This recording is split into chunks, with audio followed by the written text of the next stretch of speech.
मां गंगा, माता अंबिका भवानी आ बाबा हरिहरनाथ के ई पवित्र भूमि के हम प्रणाम करत बानी।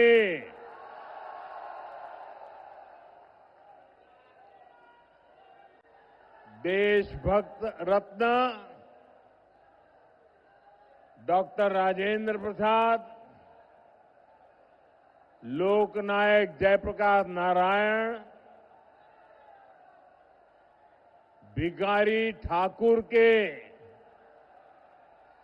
ई गौरवशाली भूमि पर रौरा सबके अभिनंदन करत बानी।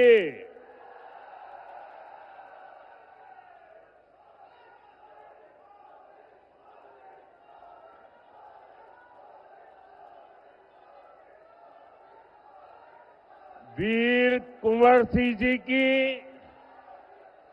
इस पावन धरती पर आप सभी जनता जनार्दन के दर्शन का आज मुझे सौभाग्य मिला है।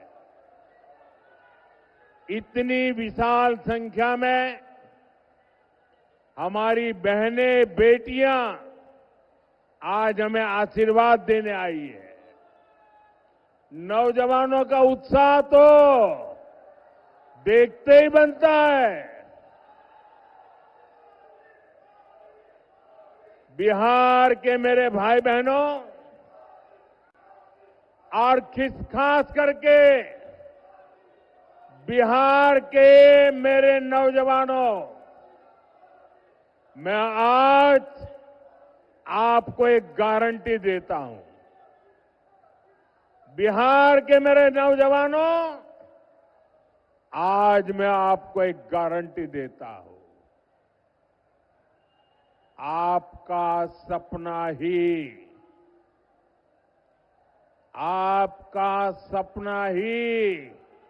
मेरा संकल्प है।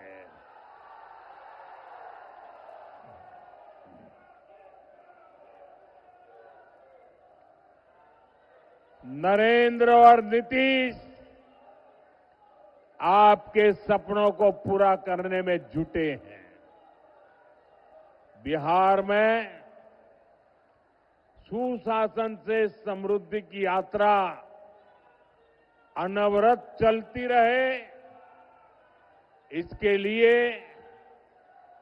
भाजपा एनडीए के इन सभी साथियों को विधानसभा जाना जरूरी है और इसलिए मैं आज इन सब के लिए आपके आशीर्वाद मांगने के लिए आपके पास आया हूं।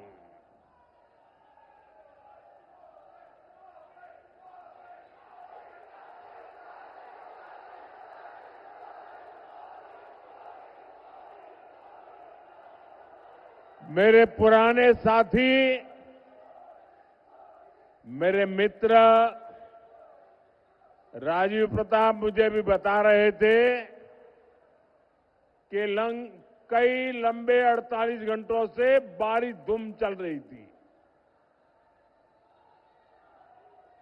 एक तरफ दिवाली गई, छठ पूजा का इतना पवित्र महत्वपूर्ण त्योहार और इतनी सारी बारिश, इसके बावजूद भी छपरा का जो माहौल मैं देख रहा हूं,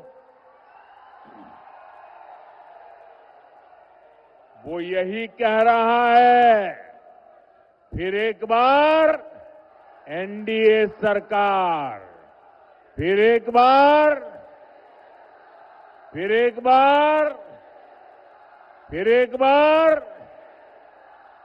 बिहार में फिर से सुशासन सरकार।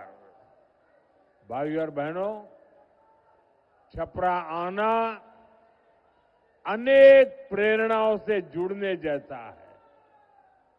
यह धरती आस्था की भी है, आंदोलन की भी है और कला की भी है।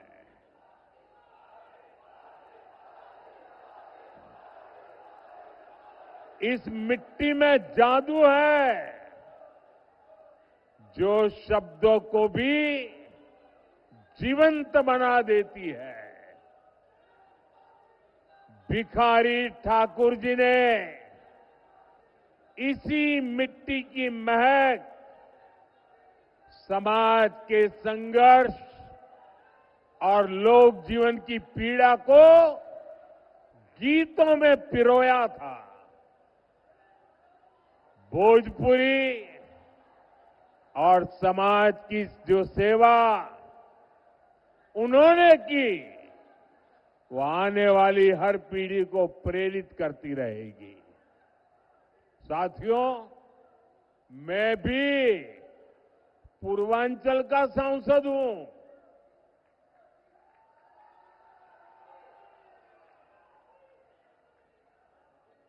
बनारसी बोलत बोलत अब हमरा के भोजपुर में कोनो दिक्कत ना होला। काफी कुछ अब समझ में आई गई बा। इसलिए साथियों, जब मैं भोजपुरी का सम्मान देश और दुनिया में देखता हूं तो गर्व से सिर ऊंचा हो जाता है। अभी कुछ महीने पहले ही मैं त्रिनिदाद और टोबैगो गया था। बहुत दूर है ये देश। जब मैं वहां एयरपोर्ट पर उतरा तो लगा जैसे बनारस या छपरा के घाट पर हूं। वहां के लोगों ने भोजपुरी चौताल से सबका स्वागत किया।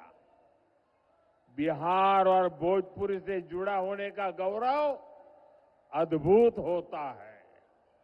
लेकिन साथियों, मैं आपको ये भी याद दिलाना चाहता हूं कि लालटेन वाले हो, पंजे वाले हो या उनके इंडी गठबंधन के साथी, ये लोग कैसे बिहार और बिहारियों का अपमान करते हैं।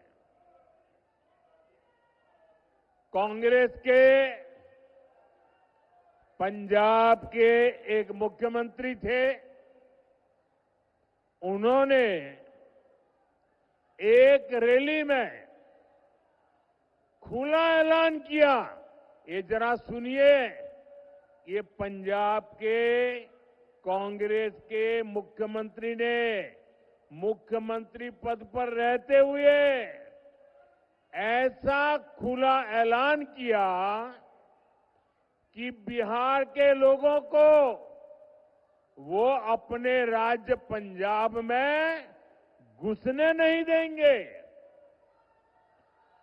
कांग्रेस के मुख्यमंत्री ने पंजाब में भाषण किया और उस समय मंच पर उन्होंने तो भाषण किया, उस समय मंच पर गांधी परिवार की एक बेटी जो आजकल पार्लियामेंट में बैठती है, वो जब एक बोल रहे थे कि पंजाब के लोगों, बिहार के लोगों को पंजाब के मुख्यमंत्री पंजाब में घुसने नहीं देंगे, और ये कांग्रेस के इतने बड़े परिवार की बेटी खुश होकर के तालियां बजा रही थी। उधर तेलंगाना और कर्नाटक में कांग्रेस के नेता बिहारियों को गालियां देते रहते हैं। तमिलनाडु में डीएमके के लोग बिहार के मेहनतकश लोगों को प्रताड़ित करते हैं और बिहार में आरजेडी क्या करती है? इतना सारा हो रहा है, आरजेडी को सांप सूंघ जाता है। और इस बार तो इस चुनाव में इन लोगों ने सारी हदें पार कर दी है। जिन लोगों ने अपने राज्यों में बिहारियों को गालियां दी, उन लोगों को कांग्रेस ने बिहार में चुनाव प्रचार में बुला लिया। साथियों, ये सब अचानक ऐसे ही नहीं हुआ है। ये बिहार के चुनाव में कांग्रेस की सोची समझी साजिश के तहत हुआ है। कांग्रेस चाहती है कि आरजेडी का ज्यादा से ज्यादा नुकसान हो और इसलिए कांग्रेस बिहार विरोधियों को बिहार चुनाव प्रचार में ला रही है। एक उदाहरण है कि आरजेडी कांग्रेस की लड़ाई कितनी बड़ी होती जा रही है। साथियों, हमारी संस्कृति, हमारी आस्था, हमारी धरोहर, यही बिहार की आत्मा है। भाई, इन बच्चों से जो फोटो लाए ले लीजिए। ये कब से हाथ ऊपर करके थक जाएंगे, जरा ले लीजिए।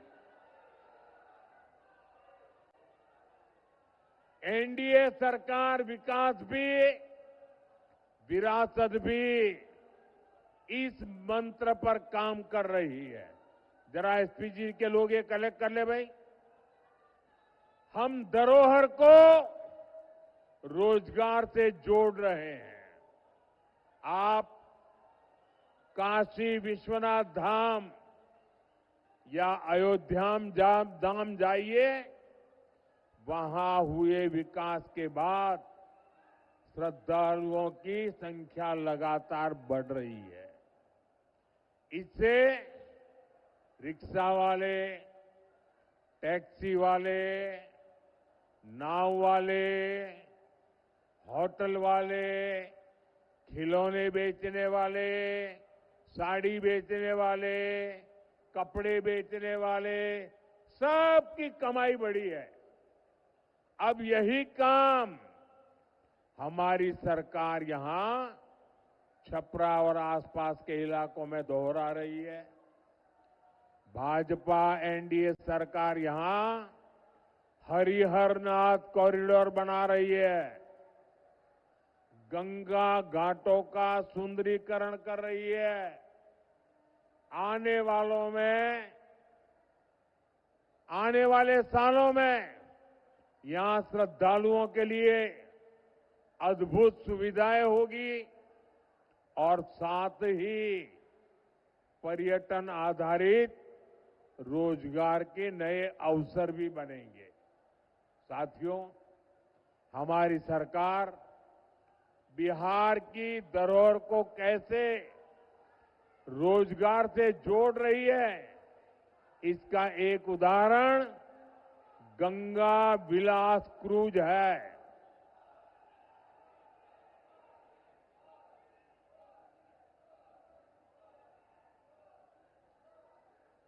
भाई, आपका प्यार मुझे मंजूर है, लेकिन मुझे बोलने तो दीजिए। आपका उत्साह मेरे सर आंखों पर।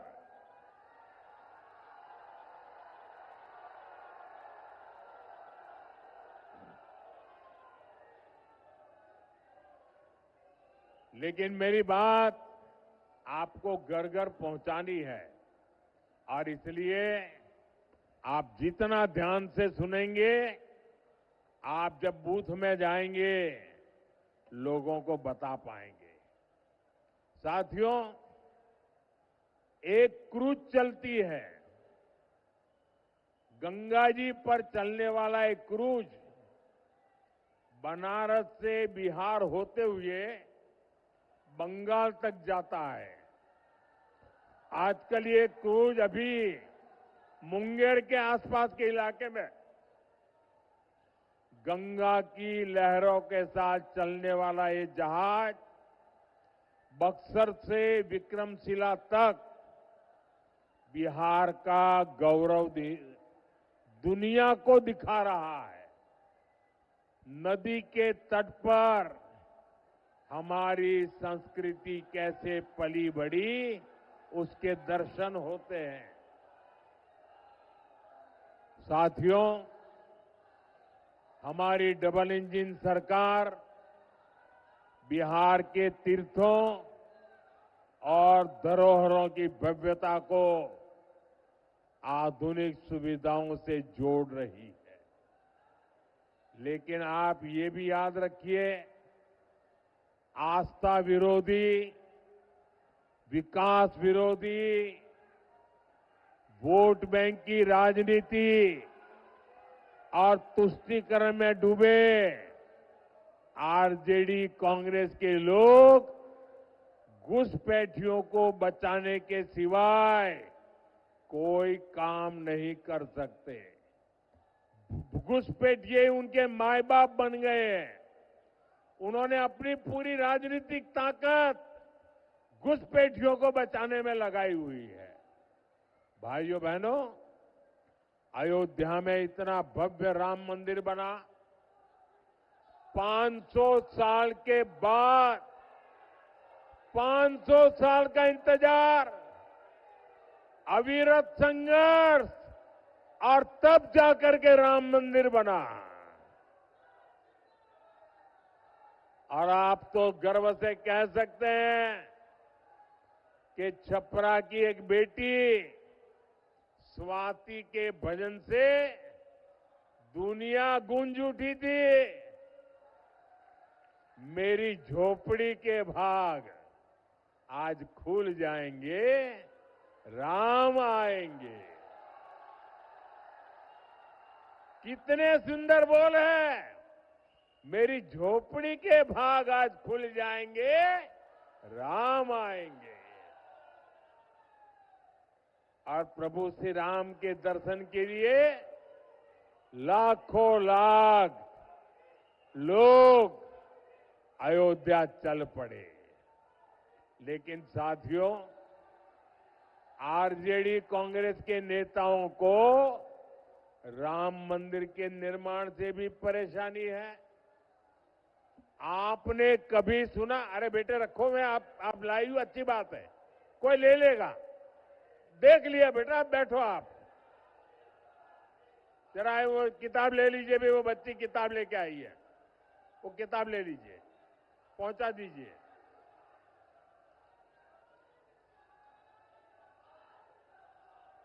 थैंक यू बेटा, थैंक यू।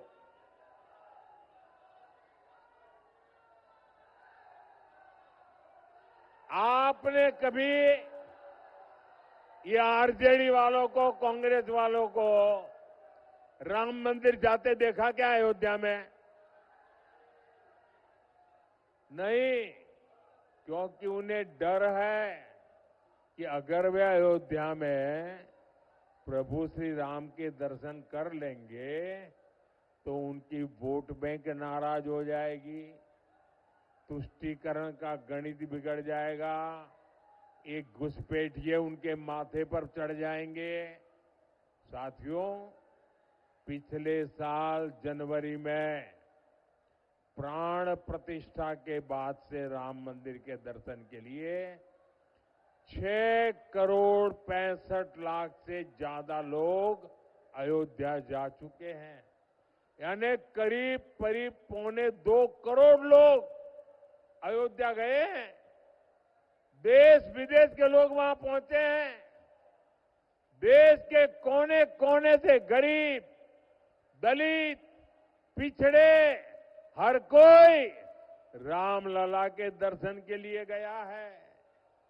और अब तो जब रामलला के दर्शन के लिए जाते हैं ना, तो निषाद राज के दर्शन होते हैं, वाल्मीकि जी के दर्शन होते हैं, सबरी माता के दर्शन होते हैं, लेकिन भाइयों और बहनों, आरजेडी कांग्रेस के इन लोगों को विदेश में घूमने की फुर्सत है, लेकिन 500 साल के इंतजार के बाद जो भव्य मंदिर बना उसे देखने की इनकी इच्छा नहीं होती है।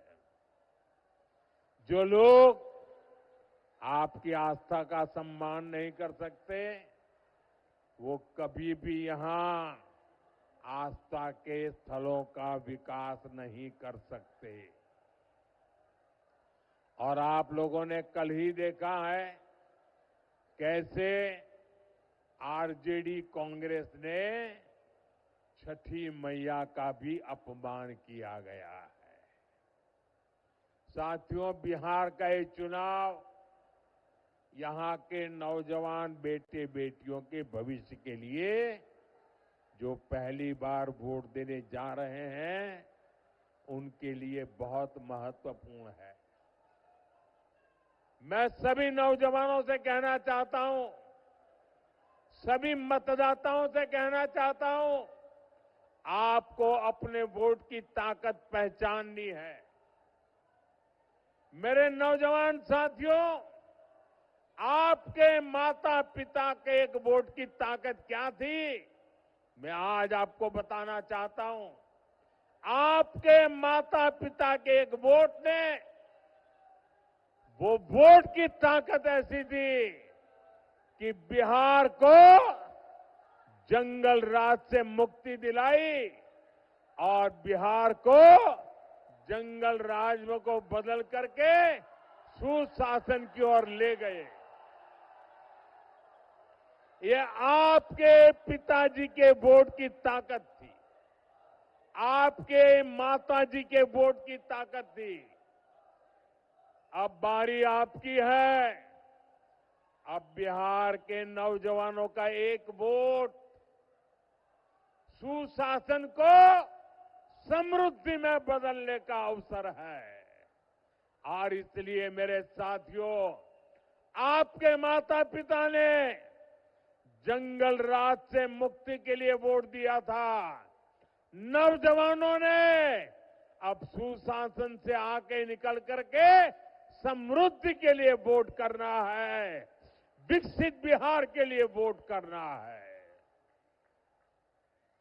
साथियों, बिहार में शायद ही कोई ऐसा परिवार होगा जिसकी आंखों में जंगल राज की कोई न कोई भयावह तस्वीर ना छपी हो। जंगल राज के सबसे बड़े शिकार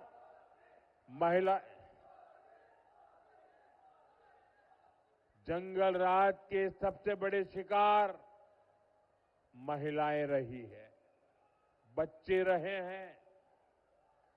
आजकल के युवा जब दलित आईएएस अफसर की पत्नी के साथ जो हुआ था वो जानेंगे तो शहर उठेंगे। मैं बिहार की बात कर रहा हूं, जंगल राज के समय की बात कर रहा हूं, आईएएस अफसर की बात। और ये 1998 की बात है। उस दलित आईएएस अधिकारी की पत्नी ने राज्यपाल को, गवर्नर को चिट्ठी लिखकर खुलासा किया था कि आरजेडी के गुंडों ने कई दिनों तक उनसे बलात्कार किया था। आरजेडी गुंडों ने परिवार के अन्य महिलाओं को भी नहीं बख्शा था, उन्हें भी प्रताड़ित किया था। साथियों, आरजेडी की सरकार में मुख्यमंत्री कार्यालय भी माफियाओं का कार्यालय बन गया था। सरकार चलाने वाले तक जंगल राज में सुरक्षित नहीं थे। जो खेतों में काम करने वाली माताएं बहनें थी, स्कूल कॉलेज जाने वाली बेटियां थी, उनके साथ हुए बलात्कार के अधिकांश मामले तो आरजेडी की सरकार ने दर्ज तक नहीं होने दिए। गरीबों, दलितों, महादलितों, अति पिछड़ों के लिए तो न्याय के दरवाजे, हर दरवाजे बंद थे। आजकल बिहार में आरजेडी के समर्थक जिस तरह अपने गानों में धमकियां दे रहे हैं, उनमें भी आपको जंगल राज की झलक मिलेगी। साथियों, ये आरजेडी, कांग्रेस, लेफ्ट वाले आजकल उद्योग और फैक्ट्री को लेकर झूठ पर झूठ बोल रहे हैं, लेकिन इनकी सच्चाई भी आज के युवाओं को जानना जरूरी है। साथियों, एक समय था जब मढ़ौरा बिहार का फलता फूलता औद्योगिक केंद्र था। एक गुलामी के कालखंड से ही औद्योगिक सेंटर था और यहां बनता लेमन जूस, ये नई पीढ़ी को पता नहीं होगा। लेमन जूस पुराने सबको याद होगा, मुझे याद है। मैं जब बच्चा था, हमारे गांव की स्कूल में खेलने जाते थे ना, तो हमारे टीचर ये लेमन जूस की एक गोली देते थे। वो लेने के लिए हम इंतजार करते थे, हमें गोली मिलेगी। वो यहां बनती थी। ये बिहार ही नहीं, देश भर के बच्चों की पसंदीदा टॉफी होती थी। मढ़ौरा की लेमन जूस, यहां की चॉकलेट देश भर में सप्लाई होती थी। लेकिन फिर जंगल राज आ गया। रंगदारी, फिरौती, प्रोटेक्शन मनी, आरजेडी के ऐसे भली भांति के गुंडा टैक्स लगते गए। लाल झंडा गैंग ने काम बंद करवा दिया और अंग्रेजों के जमाने में बनी लेमन जूस बनाने वाली मॉर्टन फैक्ट्री बंद हो गई। ये सिर्फ एक फैक्ट्री का उदाहरण नहीं है, ऐसी कई मिलें और फैक्ट्रियां जंगल राज ने बंद कर दी और देखते ही देखते यहां काम कर रहे हजारों लोग बेरोजगार हो गए। उनको पलायन होने के लिए मजबूर होना पड़ा।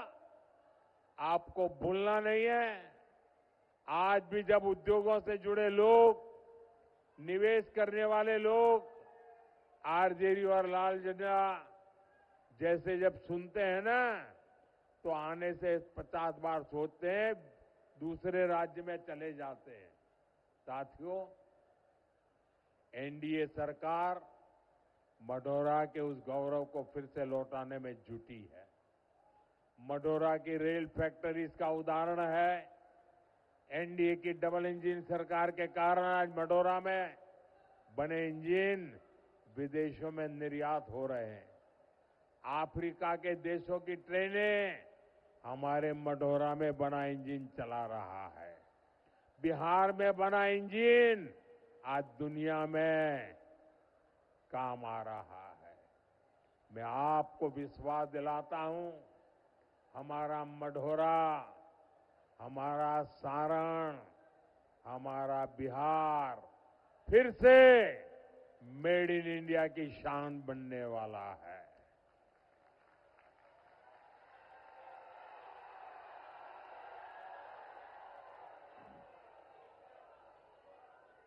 आने वाले सालों में यहां उद्योगों का नया विस्तार होगा।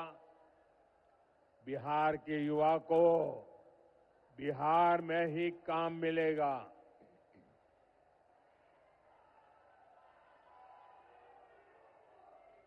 लेकिन साथियों, आपको ध्यान रखना है, जंगल राज वाले शिकारी, जंगल राज वाले शिकारी आपको लगातार भ्रमित कर रहे हैं, लालच दे रहे हैं। आरजेडी घोषणा, कांग्रेस ने अपना घोषणा पत्र, ये घोषणा पत्र नहीं है, उन्होंने अपनी रेट लिस्ट जाहिर की है।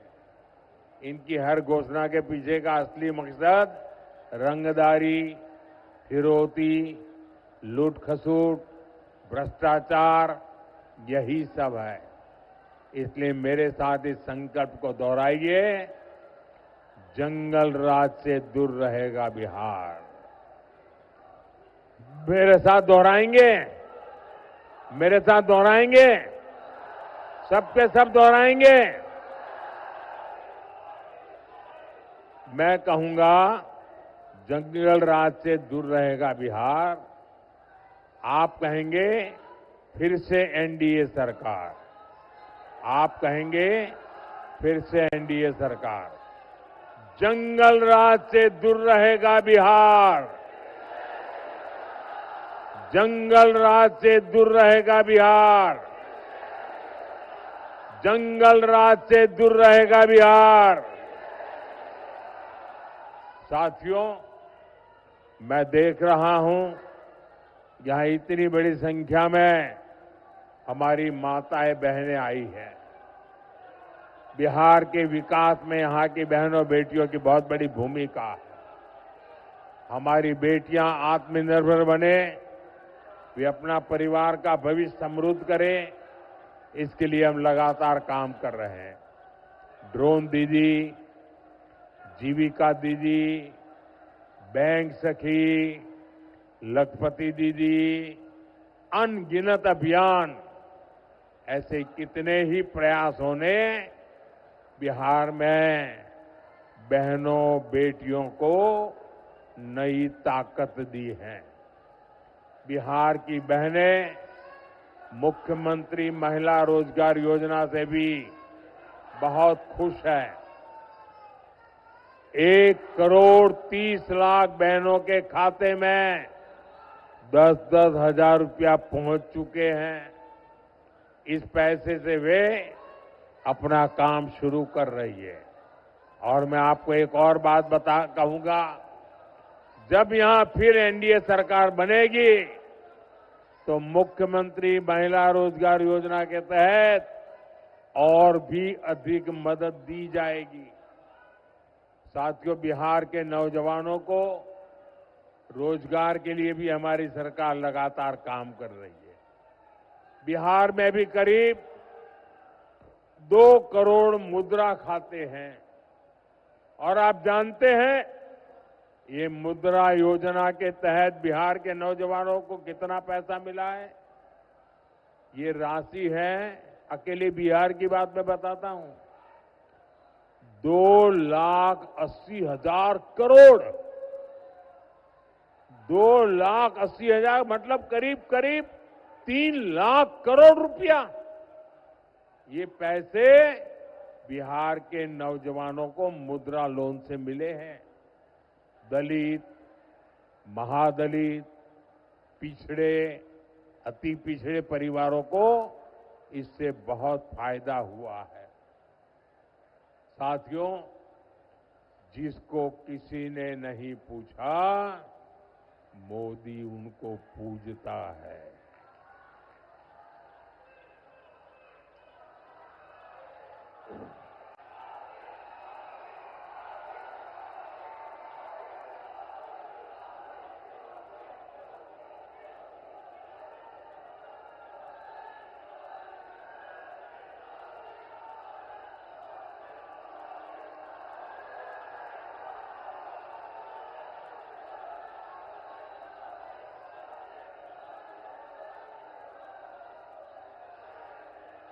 अब आप इजाजत दे तो मैं बोलूं। आपका प्यार इतना है और आपका जुस्सा भी इतना जोरदार है कि मेरी आवाज भी दब जाती है।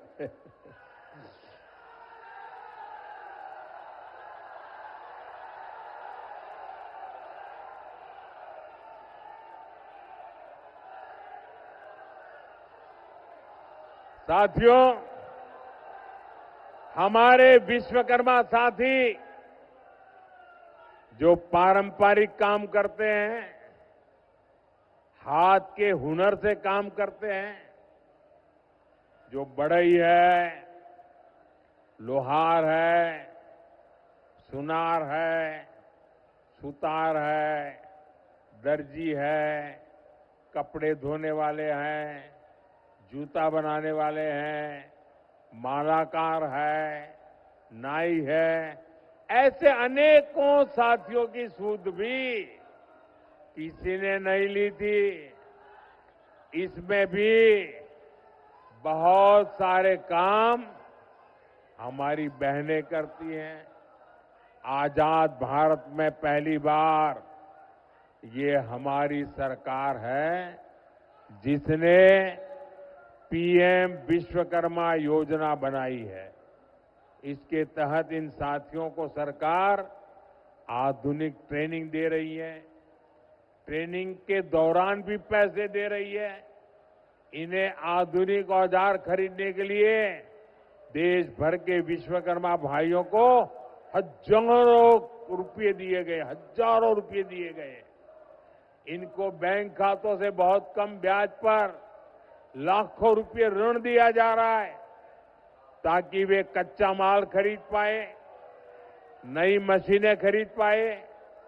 इसके तहत अभी तक देश के लाखों विश्वकर्मा साथियों को करीब करीब 40,000 करोड़ रुपए से अधिक इसकी मदद स्वीकृत हुई है।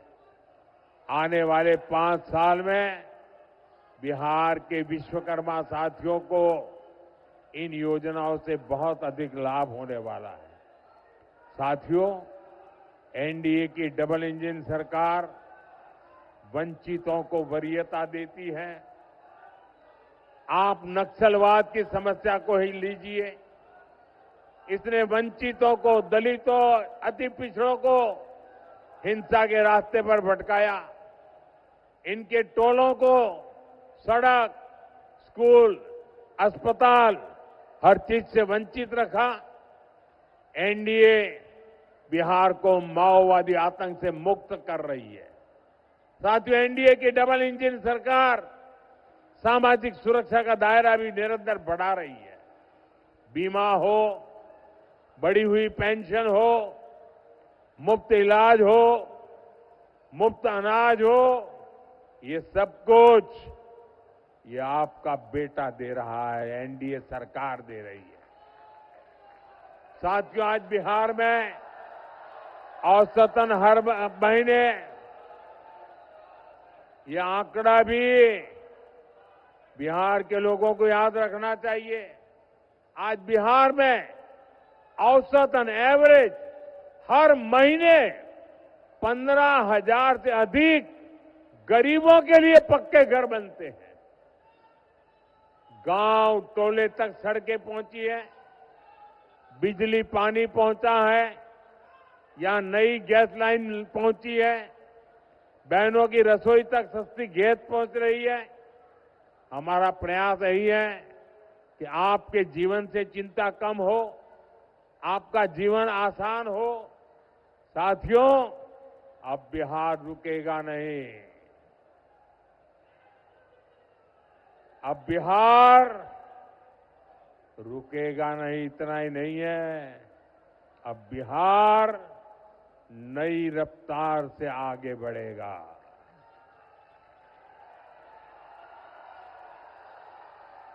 अब मतदान के दिन 6 नवंबर के लिए ज्यादा समय नहीं है। आपको याद है आपके यहां मतदान किस तारीख को है? मतदान की तारीख कौन सी है? मतदान की तारीख कौन सी है? मतदान की तारीख कौन सी है? मतदान के दिन अपना गांव छोड़ करके कोई जाओगे नहीं ना? शादी ब्याह हो तो भी नहीं जाओगे ना? कोई भी काम आ पड़ा नहीं जाओगे ना? गांव में ही रहोगे ना? मतदान करके ही रहोगे ना? गांव के सब लोगों से मतदान करा के रहोगे ना? कब करना है मतदान? कब करना है मतदान? कब करना है मतदान? देखिए, अभी छठ पूजा की वजह से बाहर से जो साथी गांव आए हैं, उनसे भी जरा मेरा संदेश पहुंचाना। मेरा संदेश पहुंचाओगे? जो लोग बाहर से छठ पूजा मनाने के लिए अपने गांव आए हैं ना, मेरा एक संदेश उनको पहुंचाओगे? पहुंचाओगे? उनको कहना कि मोदी जी ने आपको खास कहा है कि अब छठ पूजा के लिए आए हो, परिवार के साथ सबको मिल रहे हो, तो 6 नवंबर को अगर आपका यहां वोट है तो वोट देकर के ही जाना। कह दोगे? लेकिन उनको ये भी कहना, जाने की जल्दी मत करना। 6 नवंबर को वोट देकर के भागना मत। उसके बाद जब एनडीए सरकार का शपथ समारोह होगा ना, उसमें भी आना है। क्योंकि ये इस बार का जो मुख्यमंत्री का शपथ समारोह होने वाला है ना, एनडीए के मुख्यमंत्री का शपथ समारोह बहुत खास है। क्योंकि ये शपथ समारोह सिर्फ मंत्री और मुख्यमंत्री मंत्रियों को बिठाने का शपथ समारोह नहीं है। ये शपथ समारोह तो विकसित बिहार बनाने का शिलान्यास है।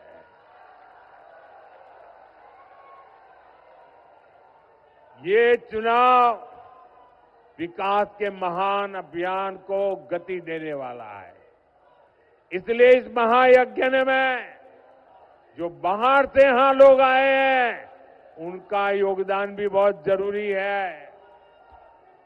भाइयों बहनों, हम सबका काम है लोकतंत्र में, हम सबकी जिम्मेवारी है खुद तो वोट करें, लेकिन औरों से भी वोट करवाएं।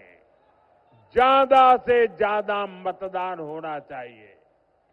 सुबह सुबह मतदान केंद्रों पर पहुंचना चाहिए। और भाजपा के, जेडीयू के, लोजपा के, हम पार्टी के, आरएलएसपी पार्टी के, जिस भी पार्टी के उम्मीदवार हमारे यहां से आपके यहां हो, उन सबको भारी बहुमत से विजयी बनाना है।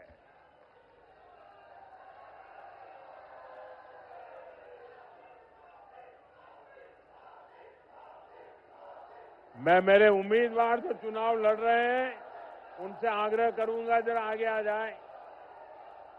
जो उम्मीदवार चुनाव लड़ रहे हैं वो आगे आ जाए।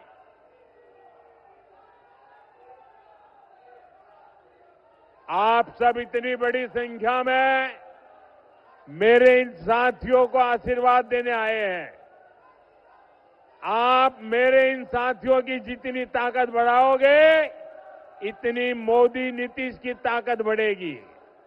और इसलिए मोदी नीतीश की ताकत को बढ़ाने के लिए मेरे इन सभी साथियों को आपको वोट देकर के ताकत देनी है, आपके आशीर्वाद देने हैं। मेरे साथ बोलिए, भारत माता की, भारत माता की, भारत माता की। मैं अभी इन लोगों के बीच में जाऊंगा। हमारे रूडी जी भी रहेंगे, हमारे चिराग जी भी रहेंगे, और हम एक फोटो इन सारे उम्मीदवारों के साथ कराएंगे। लेकिन आपसे मेरी अपेक्षा है, आपके आशीर्वाद मजबूती के साथ मिले, एक एक वोट इन लोगों को मिले। बोलिए भारत माता की।